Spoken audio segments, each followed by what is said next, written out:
de esfuerzo, cada grano, cada arena construyó este pueblo con su gente, su cultura, por un mañana mejor. Otro mundo y es posible como un manantial, la conciencia del futuro. Entreguemos la energía, Bolivia es nuestra nación.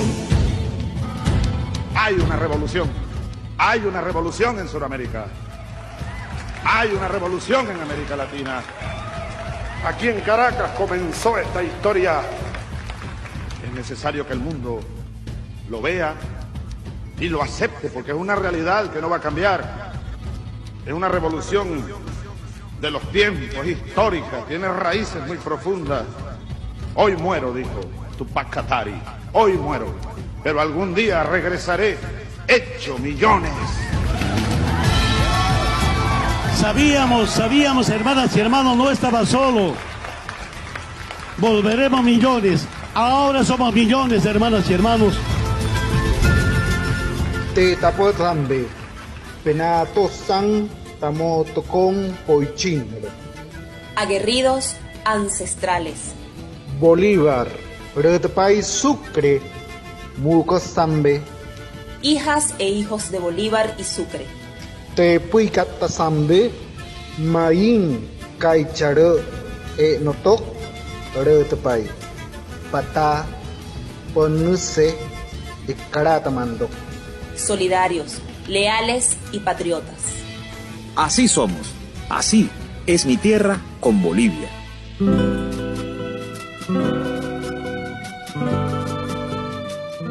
Y seguimos nosotros con el acontecer informativo en esta ocasión en nuestra querida Bolivia.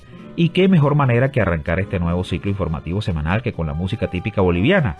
Y para ello nos apoyamos en nuestro compañero Carlos Ponce, quien nos adentrará en este género que escuchamos de fondo. Muy buenos días, querido Alejandro. Siempre es un placer saludarte, hermano, y también saludar a nuestras hermanas y hermanos de toda Bolivia y nuestro lindo Villa Yala. Hoy vamos a disfrutar de la obra musical de un gran maestro, el maestro Orlando Rojas Rojas, y una composición de don Víctor Hugo Serrano, este taquirari dedicado a la mujer nacida en los Yungas, titulado Yungueñita. Y con esta obra musical empezamos nuestro informativo semanal. Muchísimas gracias, hermano querido. Era Carlos Ponce, músico, compositor y gestor cultural boliviano. De esta manera, iniciamos nuestro recorrido informativo semanal y lo hacemos de la mano de nuestro compañero Gabriel Villalba. Hola, ¿qué tal mis amigos de todas las emisoras a nivel continental que nos escuchan? Mi nombre es Gabriel Villalba Pérez, compartiendo con el gran camarada, pana y amigo Alejandro Díaz, quien hace posible esta transmisión cada semana. Siempre es menester recordar la gran participación que tuvo Alejandro Díaz denunciando el golpe de Estado de noviembre del 2019 en Bolivia. Dicho sea de paso, es de los primeros periodistas que aquella época nefasta para la democracia latinoamericana, para la ruptura del orden constitucional en Bolivia, se contactó conmigo y pues empezamos a hacer desde aquel entonces cada semana reportes de lo que acontecía en el plano local, en el Estado Plurinacional de Bolivia, en torno a las nefastas violaciones de todos los derechos humanos en el régimen de Áñez y los más de 50 casos de corrupción abiertamente connotados por el régimen golpista de esta señora. Siempre lo digo, es un gusto, un placer compartir con este gran periodista latinoamericano, venezolano, amigo, pana, camarada. Bueno, desde el Estado Plurinacional de Bolivia, sin lugar a dudas, existe una resistencia por parte del movimiento al socialismo en el gobierno de acatar las determinaciones, resoluciones de los empleados orgánicos a nivel del movimiento al socialismo que determinaron, como ya explicamos la anterior transmisión, en uno de esos puntos que se aparten del gobierno, ¿no? Excluirlos del gobierno del movimiento al socialismo a dos ministros. Hablamos de Iván Lima Magne, ministro de Justicia, y de Luis Eduardo del Castillo, ministro de Gobierno, quien maneja la policía, tránsito y demás otras instancias del aparato represivo de nuestro país. Pues sin lugar a dudas ha existido una fuerte resistencia a ello. El diputado jefe de la bancada nacional del Movimiento al Socialismo, al igual que el jefe de la bancada de los diputados del MAS de Santa Cruz de la Sierra, al igual que otros diputados, han salido simplemente hacia los medios de comunicación para hacer notar que pues se debiera cumplir esta determinación, que se está hablando de solamente 2 personas que no le afectan en absolutamente nada a Luis Arce Catacora en el caso de que sean apartados de su gabinete, puesto que tampoco es que tienen la representación, digamos, de un sindicato, de una organización social o ente matriz fuerte, o representarían a muchísimas personas. No hay aquello. Son invitados y, como en algún momento el señor Iván Lima Magne refirió, él no se considera militante del movimiento al socialismo. Por ende, estamos hablando de personas naturales, particulares, individuales, que el ser apartadas de pues el gabinete ministerial del presidente Luis Arce Catacora no afectarían absolutamente nada. Más al contrario, las consecuencias y los efectos negativos que tienen en el gabinete estas personas, pues se están viendo. Reacciones de organizaciones sociales que hace tiempo ya pidieron su dimisión, que pidieron su cambio. Creo que estas autoridades no debieran esperar a que las organizaciones sociales pues se sigan pronunciando 1, 2, 3, 4 veces. Si incluso se llega a sacar una determinación en un ampliado oficial del movimiento al socialismo y pedirles que se excluyan del cargo, ellos deberían pues dar un paso al costado por un principio de dignidad, cosa que no lo han hecho, ¿no? Y han optado por otras alternativas de orden mediático. El señor Iván Lima Magne se ha reunido con el que en otra época del Estado Plurinacional de Bolivia, mejor dicho, en otra época previa al Estado Plurinacional de Bolivia, durante la época republicana de nuestra querida Bolivia, fue el asesor de comunicación de Gonzalo Sánchez de Lozada. Estamos hablando precisamente del señor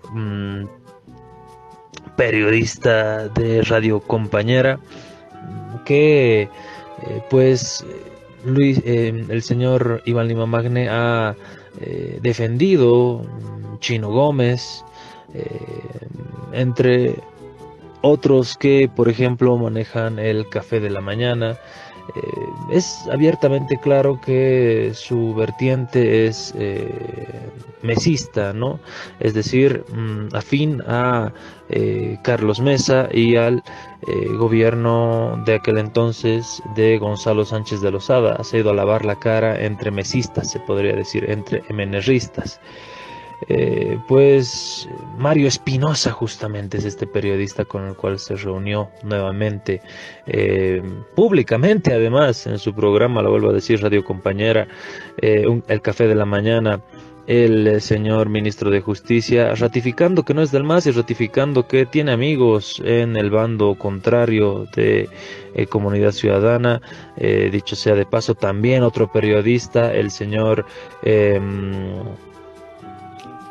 Carlos Valverde de Santa Cruz de la Sierra, se ha referido al ministro de Justicia y le ha dicho: ¿recuerda usted, ministro, cómo me rogaba para entrevistas? ¿Cómo usted me pedía que lo entrevistara? Y ahora me dice que no me conoce, que soy un programa soez y demás. Entonces se están destapando cada vez más los vínculos con los sectores contrarios al movimiento popular campesino, del movimiento al socialismo, de este señor de este señor Iván Lima Magne. Miren cómo la mente a veces hace esas analogías, ¿no? De un exministro de la señora Giannine Áñez, Iván Arias, con el ministro de Justicia que tenemos actualmente en las filas del movimiento al socialismo, Iván Lima. Pues así está la situación en el Estado Plurinacional de Bolivia. También se ha destapado una deuda millonaria con el Banco Unión de 1 millón de bolivianos. Inmediatamente a los días, ni siquiera a los días, al día, el señor Iván Lima realiza el pago de esa deuda y dice que no tiene deudas pendientes con Banco Unión. Por medio un accidente de tránsito muy sospechoso, un vehículo particular que termina totalmente destrozado, no existe un reporte de tránsito, un informe oficial, se siguen las investigaciones preliminares, muy al estilo del asesor político, este consultor Walter Chávez, peruano, que realizaba esta clase de tácticas para distraer la atención mediática en torno a los temas centrales, ¿no? En este caso se trató de distraer la atención del tema central, que es pues la solicitud de renuncia de los ministros Iván Lima y el ministro Carlos Eduardo del Castillo del Carpio del Ministerio de Gobierno. Esta es la situación.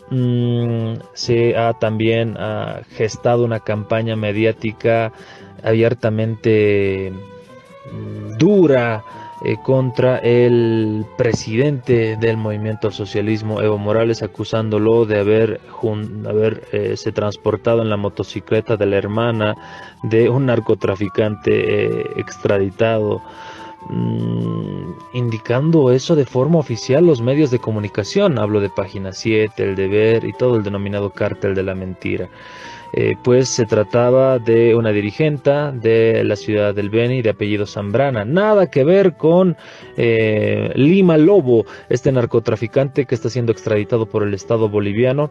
Los medios se habían referido que Evo Morales se había paseado en motocicleta por las calles de Beni con la hermana de Lima Lobo, narcotraficante, lo vuelvo a decir, extraditado, que está en proceso de extradición por narcotráfico, y lo sacaron abiertamente, sin hacer referencia a pues y sin percatarse que en realidad Evo Morales se estaba transportando, y esa señora no era la hermana de Lima Lobo, el narcotraficante boliviano, sino una dirigente, presidenta de San Ramón, del MAS IPCP de San Ramón, esta localidad del Beni. Pues la señora de apellido Zambrana salió públicamente a los medios y dijo: a ver, momentito, ¿qué está pasando acá? ¿Por qué me están difamando? ¿Por qué me están diciendo que yo soy la hermana de Lima Lobo y que yo estaba transportando a Evo Morales en mi moto? Yo soy tal persona, dirigente de San Ramón, me apellido Zambrana, y por favor no me comparen con, o no me confundan con la hermana de un narcotraficante, que eso me llame dignidad, ¿no? Entonces esa es la campaña mediática que se está gestando en contra de la cabeza del movimiento al socialismo, Evo Morales, y así también muchas otras páginas que el mismo diputado Alberto Arizpe ha denunciado, manejadas desde el Ministerio de Gobierno, manejadas por los ciberyuncus que cuidan la pega y tienen que cuidar a su jefazo, el ministro de Gobierno, ¿no? Desde La Paz, Bolivia, les informó para Latinoamérica y el mundo Gabriel Villalba. Un saludo gigante cordial para todos ustedes. En otras informaciones tenemos que la derecha fascista en Bolivia decidió cerrar todo diálogo con el gobierno y exigió que se someta a sus demandas, la cual es que el censo se adelante en un año, es decir, para el año entrante y no para el 2024 como ya está programado. Es un circo que lo han trasladado, la carpa la han llevado ahora a Santa Cruz, decir, no, tenemos apertura al diálogo, hemos venido a Santa Cruz con todo nuestro equipo, pero ellos no vienen. El circo al que hace mención la derecha es la reunión de expertos nacionales y extranjeros que acudieron a Santa Cruz a pedido de las autoridades de ese departamento. Pueden ver países que se adelantan y que tratan de entregar resultados preliminares, y hemos visto cómo desde directores nacionales o de los INE o de los censos han tenido que salir prontamente porque los resultados al entregarlo rápido tienen errores y problemas. La encuesta inicialmente se convocó para noviembre de este año, pero la Iglesia Católica y la derecha fascista pidieron que se aplazara. Los organismos internacionales, expertos y quienes financian la consulta sugirieron el año 2024. Hizo una recomendación hace unos meses de trasladar la fecha del censo de noviembre del 2022 a octubre del 2024, pensando en los tiempos que le estoy comentando. Sobre eso, entendemos que el INE estableció mayo-junio del 2024 y, como decía nuestra declaración de la Comisión de Alto Nivel, donde están nuestros organismos, lo valoramos, pero hacemos saber que incluso esa fecha para nosotros tiene algunos recortes de tiempo que son importantes de observar para poder mantener la calidad. Todos estos argumentos fueron ignorados por los fascistas de la derecha, quienes impulsan la huelga indefinida para imponer a lo mero macho su voluntad. Estamos ahora en la disyuntiva de acelerar algunas etapas del proceso censal y poner en riesgo la calidad. No vaya a ser, coincido con lo que dice el alcalde, cuidado nosotros mismos a través de tratar de acelerar algunas etapas censales, después de esas mismas regiones o de esas mismas autoridades surjan las voces de dudas sobre la calidad de los datos. Los fascistas de la derecha boliviana pretenden que otras regiones se sumen a su movimiento, pero ya han fracasado en Cochabamba y La Paz, donde las convocatorias a Cabildo recibieron muy poco apoyo. Ese sector decidió cerrar las puertas al debate y al análisis cuando el gobierno reveló que su segunda propuesta para adelantar el censo eran tan solo 2 hojitas, con cronograma de fechas sin sustento técnico. Y cambiamos de tema para hablarles del 12 de octubre, ni Día de la Raza, ni Encuentro entre dos mundos, así como lo etiquetaron desde Europa el salvaje colonialismo contra los pueblos y las riquezas de la Vía Yala. En Bolivia, indígenas y campesinos hablan del Día de la Descolonización. Con la conciencia social, sobre todo de la juventud, el joven debe sentirse orgulloso de sus raíces, de su identidad cultural, sobre todo de su idioma. Recordar y tener una memoria histórica también. Nosotros como juventudes también hemos tenido la inclusión dentro del área urbana, pero no podemos olvidar nuestras raíces, de dónde venimos. A partir del año 2011, el Estado, campesinos e indígenas impulsan un proceso de descolonización. Cuando llegamos al gobierno con nuestro hermano Evo Morales Ayma, se recuerda desde 2011 como Día de Descolonización en nuestro Estado plurinacional de Bolivia. De ahí muchos avances, mucha transformación, porque una tarea fundamental de descolonizarnos mentalmente. En un encuentro de pueblos indígenas por el 12 de octubre desde la Asamblea Legislativa se insistió en la defensa de los recursos naturales. En el caso boliviano del litio, ya que despiertan el interés morboso de las transnacionales. En Europa se han dado ya un término de 10 años para poder cambiar de esta matriz energética. No va a haber una movilidad ni un motorizado que funcione a gasolina ni a diésel. Todos van a ser a electricidad, todos van a ser a batería. ¿Y dónde va a estar la fábrica de baterías? Va a estar en Bolivia. Nosotros vamos a poderles vender. Y por eso, el golpe de Estado que nos da el 2019... Se convocó a mantener los ojos bien abiertos para estar claritos respecto a las luchas sociales y políticas de los pueblos indígenas del país y del continente. Las 36 nacionalidades podemos tener diferencias, cierto, entre nosotros, pero nunca podemos definir que el enemigo es la otra nacionalidad acá mismo. El quechua, ¿cómo va a ser pues mi enemigo de los aymaras? Eso no puede pasar. El enemigo está allá, el imperio yanqui, quienes están mirando nuestros recursos naturales. En el año 2009, Bolivia se constituyó en el primer Estado plurinacional, esto como resultado de una asamblea constituyente que redactó la nueva constitución que reconoce y declara de uso oficial del Estado a los idiomas de los 36 pueblos indígenas. Ese proceso fue acompañado por la nacionalización de las empresas estratégicas, lo que fortaleció y dio estabilidad económica a Bolivia. Entre otras informaciones tenemos que el canciller boliviano Rogelio Maita dio a conocer mediante una rueda de prensa la propuesta emitida ante la ONU para la solución del conflicto armado entre Rusia y Ucrania. En esta Asamblea General, nuestro embajador, haciendo uso de la palabra, ha expresado que Bolivia propone la conformación de una comisión de alto nivel de estados garantes reconocidos y aceptados por las partes en conflicto, a la cabeza del secretario general de las Naciones Unidas, Antonio Guterres, para resolver esta grave crisis. En ocasión de esta Asamblea General, expresamos nuestro rechazo categórico a toda agresión que sea usada como instrumento de solución de conflictos entre Estados y rechazamos toda vulneración a la Carta de las Naciones Unidas, al derecho internacional, incluidas las anexiones y ocupaciones de territorio.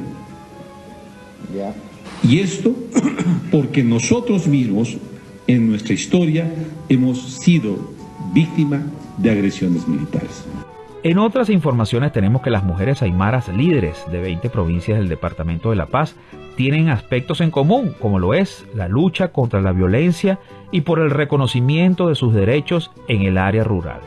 Desde más antes, desde los abuelos, pues, o sea, ya se han naturalizado prácticamente la violencia, que te griten, que te pateen, que te insulten, que no te den la palabra, o sea, es natural ya, la gente lo toma natural porque es tu esposo, es autoridad y tienes que respetar. Reclaman que la legislación que tiene Bolivia, la cual se considera de avanzada para garantizar los derechos de las mujeres y contra la violencia de género, sea divulgada en las zonas rurales. Ellos no se ponen en el papel de decir, si yo conozco esto, es por mi bien. ¿Qué tal si esto le va a pasar a mi hijo? ¿Qué tal si le va a pasar a mi esposa? A mí? Entonces, en esa parte hay que concientizar a la gente y en la socialización de las normativas. Siempre ha habido una impunidad, o si no, lo han amenazado a la mujer que ya no vaya a denunciar, que va a quedar mal, pero nuestras hermanas también se van retractando en ese tema. O sea que mucho queda en la impunidad.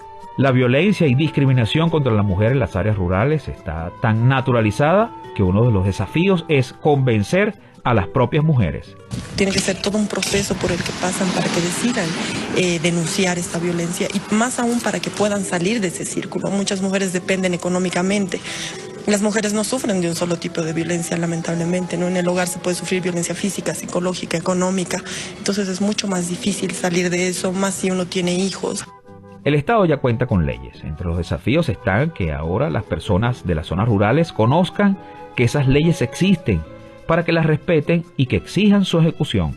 Todavía creemos que las mujeres hemos nacido para sufrir.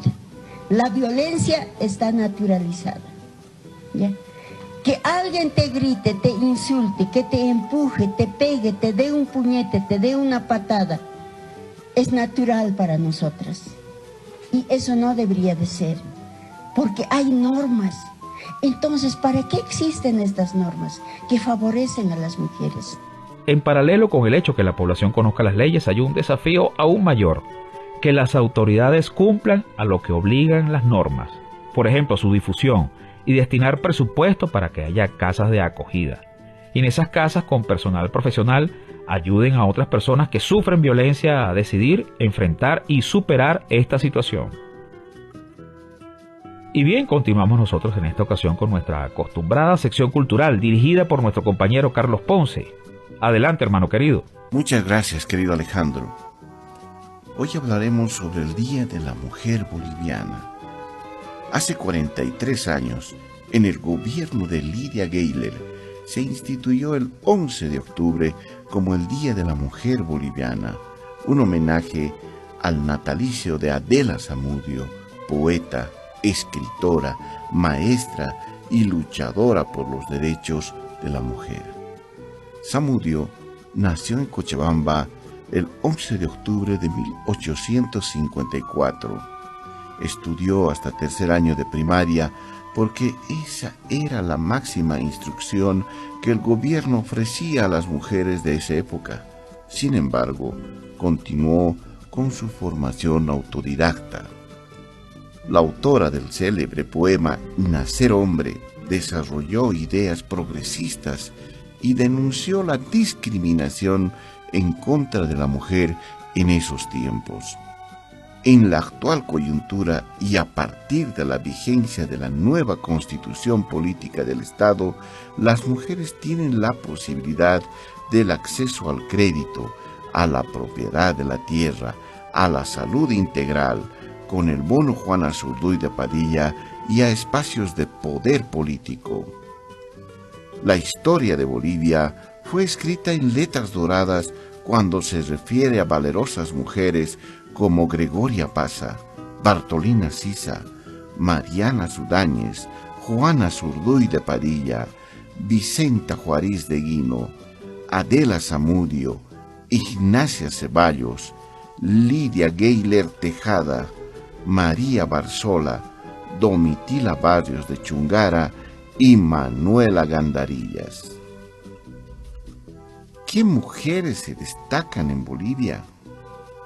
Destacamos la figura de 5 mujeres bolivianas que, encarando diferentes luchas, demostraron la importancia de su participación en la sociedad en diferentes facetas.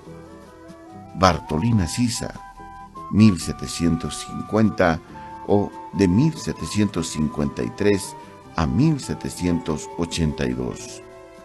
Doña Juana Zurduy de Padilla, en 1780 y 1862. Adela Zamudio Rivero, 1854 a 1928. Lidia Geiler Tejada, en 1921 a 2011. Fue en 1947 cuando muy pocas mujeres bolivianas ejercieron por primera vez el decreto al voto. Muy escasas, pues el ejercicio tuvo un carácter limitado. Por ejemplo, con el tamiz de la conclusión de la educación primaria. Aquellos comicios fueron municipales y se celebraron en exiguas municipalidades del país. En aquellos tiempos en los que la política municipal era irrelevante. Para los magnates de la partidocracia boliviana, aún choqueada por la posguerra de Chaco, la idea de que el municipio debía ser organizado bajo los parámetros del hogar fue uno de los alicientes para permitir que las mujeres voten, eso sí, solo en las municipales. Las mujeres en Bolivia, desde sus organizaciones y movimientos, ahora, en nuestro tiempo actual, dentro del Estado plurinacional, ratificaron su autoría política en el proceso preconstituyente y postconstituyente. Sin embargo, no lograron incluir en la Constitución la propuesta y el reconocimiento del principio de despatriarcalización de manera tangible para que junto al de descolonización se constituyan en pilares del proceso de transformación. En este análisis realizamos un recorrido por los logros y los desafíos para modificar las relaciones de poder que subordinan, excluyen y discriminan a las mujeres. El tema de la despatriarcalización es un tema que tiene que consolidarse, como anteriormente vertíamos en nuestras palabras. Creo que tiene que empezar a tener una perspectiva contemporánea en que se tenga las acciones de visibilizar el aporte de la mujer desde el hogar, pero también la valoración a este esfuerzo como centros dentro de la familia y dentro de las sociedades. Se tiene que trabajar en esa plantilla de propuestas que se tienen a que la despatriarcalización sea tangible y sea una herramienta que nos encamine a una realidad para las mujeres bolivianas. Por eso pensamos que esta fecha solo nos debe llevar a ser más conscientes con el aporte de la mujer desde la familia, la comunidad y la consolidación de un país con equidad, igualdad en derechos hacia la mujer, pero ante todo respetar la vida de cada una de ellas. Felicidades, mujeres bolivianas.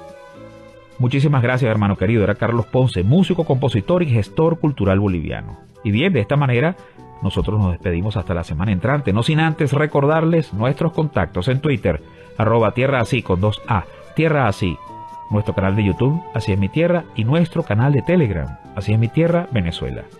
En la producción estuvo la teniente de navío Rosario Rodríguez, y en la dirección y conducción quien les habla, Alejandro Díaz. Ha sido un verdadero placer estar con todas y todos. Será hasta la semana entrante. ¡Jayaya!